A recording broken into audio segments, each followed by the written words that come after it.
കാലാവസ്ഥാ കേന്ദ്രത്തിന്റെ ഏറ്റവും പുതിയ റിപ്പോർട്ട് ഇന്ന് കേരളത്തിൽ അതിശക്തമായ മഴയ്ക്ക് സാധ്യതയുള്ളതിനാൽ പത്തനംതിട്ട, കോട്ടയം, ഇടുക്കി, എറണാകുളം ജില്ലകളിൽ ഓറഞ്ച് അലർട്ട് പ്രഖ്യാപിച്ചു. കേരളത്തിൽ ഒറ്റപ്പെട്ട ഇടങ്ങളിൽ അതിശക്തമായ മഴയ്ക്കും ഇടിമിന്നലിനും മണിക്കൂറിൽ 40 കിലോമീറ്റർ വരെ വേഗതയിൽ കാറ്റിനും സാധ്യത. ശക്തമായ കാറ്റും ഇടിമിന്നലും സാധ്യതയുള്ള ഘട്ടത്തിൽ ജനലും വാതിലും അടച്ചിടുക. വാതിലിനും ജനലിനും അടുത്ത് നിൽക്കാതിരിക്കുക. ഇടിമിന്നലുള്ള സമയത്തെ ടെലിഫോൺ ഉപയോഗിക്കരുതെന്നും അറിയിച്ചു.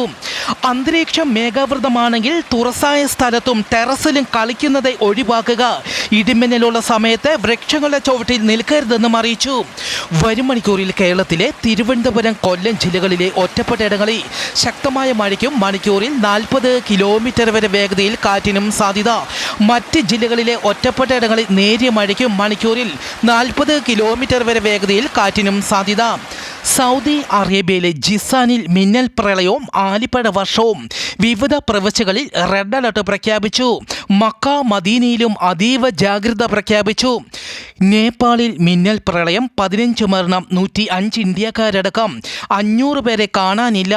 ഇന്ന് രാവിലെ ടിബറ്റൻ അതിർത്തിയോട് ചേർന്നുള്ള മേഖലയിലാണ് പ്രളയം നാശം വിതച്ചത്. ടിബറ്റിൽ നിന്നും നദി കരകവിഞ്ഞതിനെ തുടർന്ന് തീരപ്രദേശങ്ങളിലെ ഗ്രാമങ്ങൾ വെള്ളത്തിനടിയിലാവുകയായിരുന്നു.